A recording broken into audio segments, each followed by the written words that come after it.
On va faire aujourd'hui une petite vidéo de façon brève et histoire déjà de donner quelques conduites à tenir devant certaines situations. Le plus souvent, ce sont des situations qui se passent à la maison.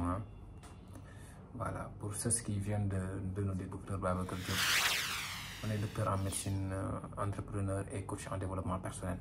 Aujourd'hui, nous allons vous donner juste quelques astuces. Lorsque vous êtes à la maison et que voilà, il y a soit de l'huile, il y a quelque chose qui vous brûle. Alors, tout à l'heure, pas moins de 3 heures de temps, j'ai reçu une dame déjà qui était à la maison en train de cuisiner et tout à coup, l'huile s'est renversée sur son pied. Maintenant diwlin bi mu daan bu mu tuuroo ci li nga xam ne moom mooy tànk bi astuce bi mu am moom mooy lan jël vinaigre. Imaginez jël vinaigre sotti ko ci li nga xam ne moom mooy tànk bi. Vous imaginez la suite déjà. Diwlin mi ngi këpp ci tànk bi mu jël vinaigre def ko ci biir. Voilà, je le reçois, voilà, brûlé premier degré. Je lui pose la question, mais qu'est-ce qui s'est passé? Elle me répond, docteur, d'où moment qui devait me vinaigre de coach. Vous imaginez? Benen yoon mi ma recevoir keneen koo xam ne moom dafa lakk même chose ndox moo ko lakk mu jël li nga xam ne mooy pâte dentifrice daal di koy diw li nga xam ne mooy ci loxo bi. Vous imaginez aussi la suite. Voilà, ce sont des choses qui paraissent parfois évidentes. Mais on se rend compte que voilà, les gens ne savent pas qu'est-ce qu'on doit faire. Alors, ce que je vais dire dans cette vidéo, c'est simple. Lorsque vous êtes à la maison et que voilà, il y a quelque chose qui se renverse sur vous et que voilà, vous êtes brûlé.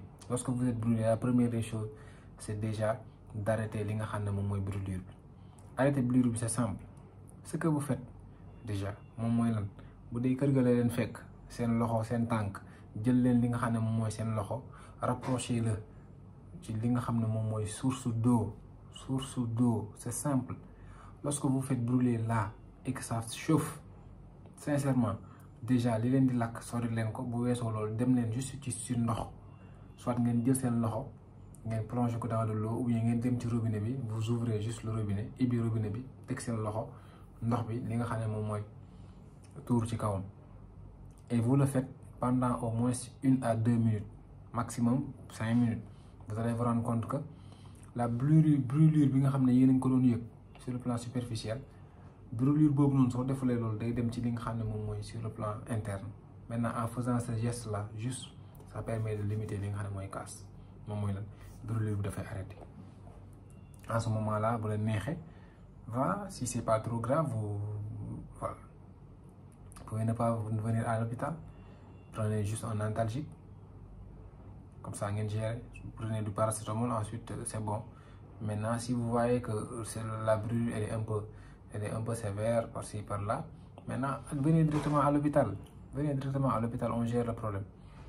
Ce qu'on ne veut pas que vous fassiez, c'est de prendre ay diwtiir nu ñu ko waxatee sax ñenn ñi di jël ay pâte dentifrice ñenn ñi di jël ay vinaigre. Non mais du tout quoi, on voit du tout.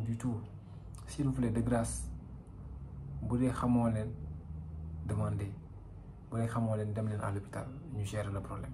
Sur ce, portez-vous bien. C'était les minutes d'astuce du docteur coach. Prenez soin de vous et ciao.